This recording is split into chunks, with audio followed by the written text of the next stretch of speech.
चाहे मस्जिद में, चर्च में, गुरुद्वारा में, पैगंबर लोग जहाँ रहते हैं, तीर्थंकर लोग जहाँ रहते हैं, सब जगह सुबह शाम आरती वंदना पूजा किया जाता है। सुबह शाम, कहीं कहीं दोपहर का भी भोग लगता है। तो ये आरती पूजा वंदना क्यों किया जाता है, इसके पीछे कारण क्या है? दूसरा प्रश्न कि आजकल भगवान के पीछे लोग लड़ते दिखाई दे रहे हैं। ऐसा लगता है कि मनुष्यों को लगता है कि मेरा जो भगवान है, मैं उसके लिए अगर लड़ूंगा तो वो ज्यादा खुश होगा। इसीलिए शायद इस्लाम, हिंदू, सनातनी, सिख, ईसाई अपने अपने भगवान की शपथ लेता हूं, यह कहने में कितने हिंदू नेता सच्चा रहे। अन्य पार्टियों के इन नेताओं को शर्म के मारे डूब जाना चाहिए कि मैं ईश्वर की शपथ लेता हूं, ये कहने में। मतलब के कोई आवे तो कुछ बोल के चल जाए, कोई आवे तो कुछ बोल के चल जाए, और इधर भारतीय जनता पार्टी के जो नेता थे ये सब लोग ले रहे थे। अब सोचिए भारत में ये 2, 3, 4 विचारधारा क्रिएट हो चुकी, और यह विचारधारा कहीं न कहीं से मनुष्यों का नाश करेगी। देव भगवान की जय। ओम जय गुरुदेवम, जय गुरुदेव। आप लोग भी बोलिए जय गुरुदेवम, जय गुरुदेव। ओम जय सिया राम, जय जय सिया राम। जय सिया राम, जय जय सिया राम। सिया राम मैं सब जग जानी, सिया राम मैं सब जग जानी। करहु प्रणाम जोरी जुग पानी। प्रणाम जोरी जुग पानी। गुरु निराकार है, महिमा अपार है। निराकार है, महिमा अपार है। शरण में जो आ गया उसका बेड़ा पार है। शरण में जो आ गया उसका बेड़ा पार है। मंगल भवन मंगल हारी, मंगल भवन मंगल हारी। उमा सहित जहि जपत पुरारी। उमा सहित जहि जपत पुरारी। उमा कहु मैं अनुभव अपना, उमा कहु मैं अनुभव अपना। सत हरि भजन जगत सब सपना। सत हरि भजन जगत सब सपना। दीन दयाल बिरद संभारी, दयाल बिरद संहारी। हरहु नाथ मम संकट भारी। रघुनाथ मम संकट भारी। जय विधि होहि नाथ हित मोरा, विधि होहि नाथ हित मोरा। करहु सो बेगी दास मैं तोरा। मोरा। सबे गीता समय तोरा। बोलिए श्री सद्गुरुदेव भगवान की जय। मंदिर में ये आपस में मानवता हेतु लड़ते नजर आते हैं। जैसे बना लिए हैं कि नेता लोग, कि नेता के पीछे लाठी, क्या नाम है, लाठी जो खाता है नेता लोग का छोटा छोटा कार्यकर्ता, तो नेता लोग खुश होता है तब प्रमोशन कर देता है। तो उसी तरह से हम सब लोग को लगता है कि अगर हम अपने भगवान के लिए, हम अपने राम के लिए, उसको लगता है कि हम अपने खुदा के लिए, उसको लगता है हम अपने वाहे गुरु के लिए, किसी को लगता है हम अपने गॉड के लिए लड़ेंगे। तो इसलिए देखते हैं एक संप्रदाय दूसरे संप्रदाय पर तीखा व्यंग्यात्मक शब्द बोलते हुए नजर आता है। तो क्या भगवान भी अलग अलग हैं? क्या ऐसा करने से भगवान खुश होते हैं? तो सबसे पहले आरती वंदना पूजा पाठ इसलिए किया जाता है कि यह एक समर्पणात्मक सूचक है। सुबह और शाम मनुष्य के जीवन का दो पहलू होता है। सुबह हम लोग अपनी यात्रा को प्रारंभ करते हैं और शाम में हमारी यात्रा जहां तक पहुंचती है। इन दोनों समय में हम भगवान को, ईश्वर को नमस्कार करते हैं, आरती करते हैं, वंदना करते हैं कि हे प्रभु अब सुबह हो गया है, अब मैं उठ गया हूँ, श्वासें चल रही हैं, आपने हमें जगा दिया। तो मैं आपको थैंक यू करता हूँ, आपकी इबादत प्रार्थना पूजा करता हूँ, नमस्कार करता हूँ कि ताकि दिन भर हमसे ऐसा कोई कार्य न हो जिससे कि समाज का, प्रकृति का, माता पिता का या देश का, राष्ट्र का, विश्व का अहित हो, बल्कि ऐसा हमसे कार्य हो जिससे कि मानवता का हित हो, देश का हित हो, राष्ट्र का हित हो, समाज का हित हो, माता पिता कुल का हमारा नाम रोशन हो, ऐसी प्रार्थना की जाती है। एक समर्पण भगवान के सामने रोया जाता है। और जब शाम हो जाती है तो प्रभु अब जा रहे हैं सोने, तो सोने के पहले हम आपको याद कर लेते हैं, ताकि अब सोने के बाद जगह कौन है ये कौन जान रहा। इसलिए आंखें खुली है तो आपको याद कर लेते हैं। तो प्रार्थना करने से, आरती करने से आदमी का जो दिमाग है वो हल्का हो जाता है। जैसे आप पॉकेट मनी जो कुछ भी दिन भर कमाते हैं उसे गोदरेज में आप पत्नी को लाके दे देते हैं तो आप अपने आप को हल्का महसूस करते हैं कि भाई अब हल्का हो गए, सो जाते हैं। तो उसी तरह से आपने जो कुछ भी किया वो भगवान के आगे समर्पित कर दिया सुबह और शाम में, तो अपने आप को आप हल्का महसूस करेंगे। लगेगा कि 10-20 किलो वजन घट गया। इसीलिए भारत में प्रत्येक देवी देवता की एक आरती है, प्रत्येक गुरुओं की एक आरती है जिसे गुरु वंदना कहते हैं, आरती कहते हैं। इसलिए हम सब लोग के भी आश्रम में सुबह शाम आरती होती है। तो प्रत्येक घर में जो भी सनातन धर्म को मानते हैं या मानवता में विश्वास रखते हैं या यह मानते हैं कि इस संसार में ईश्वर गॉड का अस्तित्व है, ऐसे प्रत्येक व्यक्तियों को भगवान के सामने खड़ा होकर के सुबह शाम अवश्य 10 मिनट प्रार्थना करना चाहिए, रोना चाहिए, गिड़गिड़ाना चाहिए। गोस्वामी तुलसीदास जी ने कहा कि आरत के चित रहे न चेतु, अपुनि पुनि कहि आपन ही हेतु। आरती करने वाला के मन में चेत नहीं रहता।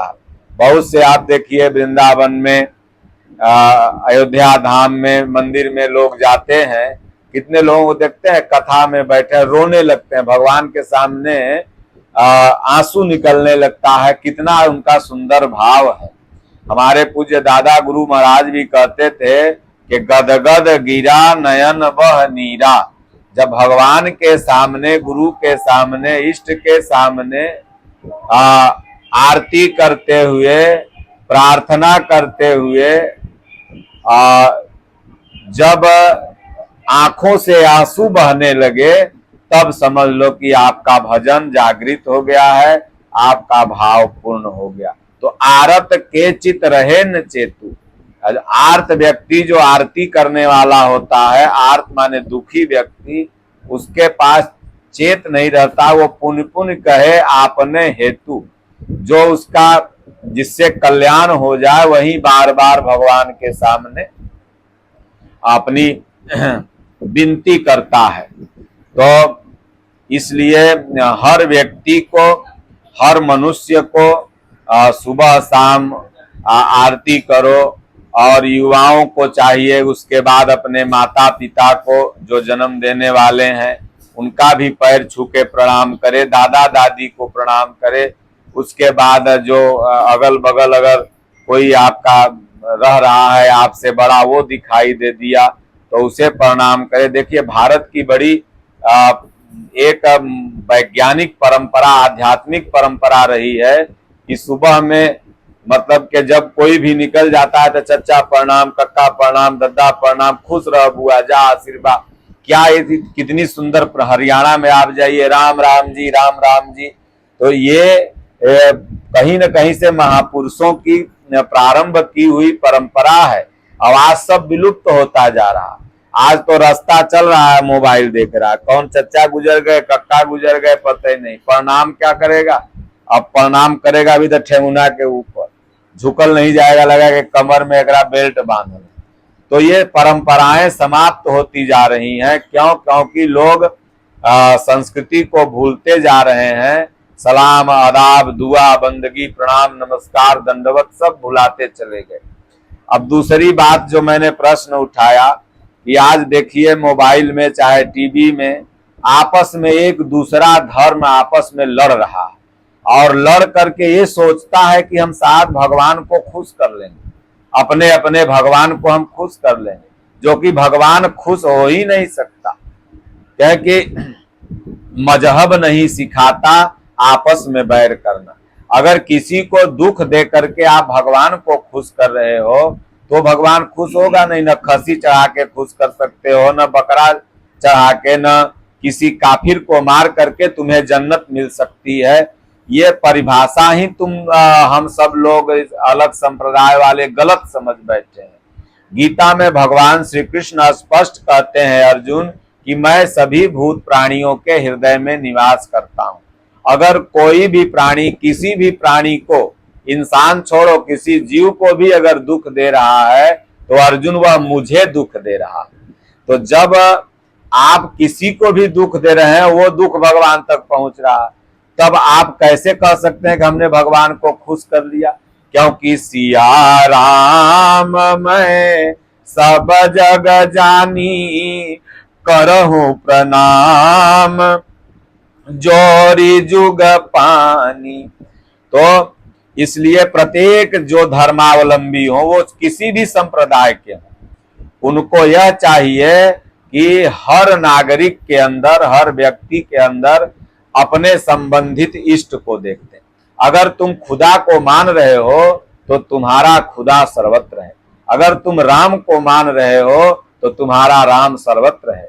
अगर तुम वाहे गुरु को मान रहे हो तो तुम्हारा वाहे गुरु सिर्फ दाढ़ी बढ़ाने वाले, पगड़ी बांधने वाले के अंदर ही नहीं, सबके अंदर वह विराजमान है। अगर तुम गॉड को मान रहे हो तो तुम्हारा गॉड किसी एक कबीला में ही नहीं, केवल किसी ईसाई के पास ही नहीं, बल्कि वो गॉड हर जगह विद्यमान है। ये भगवान का नाम बदल गया तो क्या भगवान बदल गए? इसलिए आपस में हम सब लोग जो लड़ते हैं, प्रत्येक धर्मावलंबी लड़ते हैं और सोचते हैं कि इससे भगवान खुश हो जाएंगे और हमें खुदा जन्नत दे देगा, तो हमें स्वर्ग मिल जाएगा, तो हम बैकुंठ चले जाएंगे, तो हम गुरुधाम चले जाएंगे। तो कभी किसी को लड़ने से नहीं मिला है। और सनातन धर्म सबसे प्राचीन और पुराना है, और सनातन धर्म से जितनी भी ये शाखाएं निकली हुई हैं, चाहे वह सिख धर्म हो, यहूदी धर्म हो, पारसी धर्म हो, इस्लाम धर्म हो, ईसाई धर्म हो, ये सब कहीं न कहीं से सनातन धर्म के मानने वाले ही कोई न कोई महापुरुष थे, जो उस भाषा में जाकर के उस देश में उस धर्म का उपदेश दिया और उसी भाषा में उस भगवान का वहां पर नाम पड़ गया। तो इसलिए हम सभी को आपस में नहीं लड़ना चाहिए, और अगर आप लड़ के सोच रहे हो कि हम भगवान को खुश कर ले रहे हैं या खुदा को खुश कर ले रहे हैं, तो आपकी मूर्खता है। काफिर क्या है, असुर क्या है? तो काफिर वह है कोई व्यक्ति विशेष नहीं, बल्कि आपके अंदर ही काफिर निवास कर रहा है, आपके अंदर ही असुर निवास कर रहा है। और इस काफिर और असुर को जब मारोगे तब जाकर के आपको जन्नत मिलेगा, चाहे स्वर्ग मिलेगा। इसी को भगवान श्री कृष्ण गीता में कहते हैं कि अर्जुन, इन असुरों को मार। तब भला बताइए, एक तरफ भगवान कर रहे हैं कि सबके अंदर मैं हूं, और एक तरफ कह रहे हैं कि असुरों को मार, तो क्या असुरों में भगवान नहीं है? तो भगवान सब में है। असुरों का मतलब जो आपके अंदर आसुरी प्रवृत्ति है, जो आपके अंदर बुराई प्रवृत्ति है, अर्जुन को भगवान कह रहे हैं इसको मारो, इसको नष्ट करो, तब तुम्हें क्या मिलेगा? स्वर्ग। अगर नहीं मार पाओगे तो भी इस धरती पर रहोगे, तो शांति पूर्वक रहोगे, फिर अगला जन्म मिलेगा, फिर युद्ध चालू होगा, फिर लड़ाई होगी। यही मुसलमानों के कुरान में भी कहा गया कि काफिरों को मारोगे तो जन्नत मिलेगा। अब ये मुसलमान लोग समझ लिया कि इस्लाम के अलावा दुनिया में जो भी है वो काफिर है, और उसे हम मारेंगे तो खुदा के बाद जन्नत मिल जाएगी और हजारों हजार हमें नूर हूर मिलेगा वहां पर। तो ये इनकी मूर्खता है। तुम्हारे अंदर जो बुराई है, तुम्हारे अंदर जो निगेटिव तत्व है, यही काफिर है, और जब इसको मारोगे तब जाकर के तुम्हें खुदा के पास जन्नत मिलेगा, ईश्वर के पास जन्नत मिलेगा। इसलिए चलते फिरते, उठते बैठते, सोते जागते नाम जपना है। और गीता हम सभी मनुष्य मात्र का धर्मशास्त्र है, गीता का ही अनुवाद बाइबिल है, गीता का ही अनुवाद कुरान है, और जितने भी हमारे 4 वेद, 18 पुराण, 6 शास्त्र हैं, महर्षि वेदव्यास ने जो लिपिबद्ध किया है, उन्होंने ये स्वयं माना कि गीता हमारा आपका धर्मशास्त्र है, और गीता का ही अनुवाद प्रत्येक महापुरुषों ने किया। स्वामी विवेकानंद से हम लोगों को प्रेरणा लेना चाहिए। जितने भी महापुरुष धरती पर हुए उन्हें प्रेरणा लेना चाहिए। मैं जिस दिन संसद लोगों का शपथ हो रहा था, उस दिन मैं देखा कहीं न कहीं से आपसी संघर्षण होगा। अरे भाई, ईश्वर की शपथ लेते हैं, चाहे अल्लाह की शपथ लेते हैं, तुम किसी का भी शपथ ले रहे हो तो मिला जुला के तुम उसी परमात्मा की शपथ ले रहे हो, उसी पावर की शपथ ले रहे हो। क्योंकि इंसान किसकी पूजा करता है? तो अपने से जो पावरफुल होता है, तो उसी की पूजा करता है। तो तुम खुदा को पावर मान रहे हो, ठीक है, मानो, लेकिन अगर तुम सनातन धर्म में जन्मे हो, तुम हिंदू के घर में जन्मे हो, अपने आप को दलित कह करके आरक्षण ले रहे हो, अपने आप को हिंदुओं से वोट लिए हुए हो, तो तुम्हें यह कहने में लज्जा आ रही है कि मैं ईश्वर की शपथ लेता हूं। यानी तुम अपने आप को ही ईश्वर साबित कर रहे हो। तो गोस्वामी जी ने मानस में लिखा कि को नहीं यस जन्मा जगमाही, अप्रभुता पाही जाहि मद नाही। उन्हीं नेताओं को हम देखे थे, जो नेता आज ईश्वर की शपथ लेने से सब चाह रहे थे, चाहे वो पूर्णिया के सांसद हो, चाहे कहीं के सांसद हो, तो मंदिरों में जाके खूब प्रार्थना कर रहे थे चुनाव के समय, और जब जीत करके चले गए वहां पर, तो उनको ईश्वर की शपथ नाम लेने में संकोच बढ़ रहा। और अब जो अदर संप्रदाय वाले हैं उनसे सीख लें कि वो लोग गर्व से जाके कह रहा है और आप यहाँ सब चाह रहे हो। तो कहीं न कहीं से 2 विचारधाराएं क्रिएट हो रही हैं। ऐसे लोगों को समझना चाहिए कि भगवान एक है, ईश्वर एक है, और प्रभुता थोड़ा सा मिल गया तो मद आ गया। तो जब प्रभुता मिलता है तो लोग प्रभु से ही बैर कर बैठते हैं। प्रभुता मिला तो दुश्मन कौन हो गए? प्रभु, नारायण ही हो गए। और जो प्रभु से बैर रखता है तो भगवान उसको ऐसा कुचल देते हैं कि वो 3 काल में उसका कभी अस्तित्व नहीं निकलता है। इसलिए प्रभुता अगर मिले तो प्रभु के शरण में चले जाओ, प्रभु के माथा पर मत बैठो। इसलिए गीता है जो सबको एक करेगी, एक विचारधारा को जन्माएगी। बोलिए श्री सद्गुरुदेव भगवान की जय। बोलो जय सिया राम, जय जय सिया राम। बोलो जय गुरुदेवम, जय गुरुदेव। अब प्रभु कृपा करहूँ यही भांति, सब तजी भजन करहु दिन राति।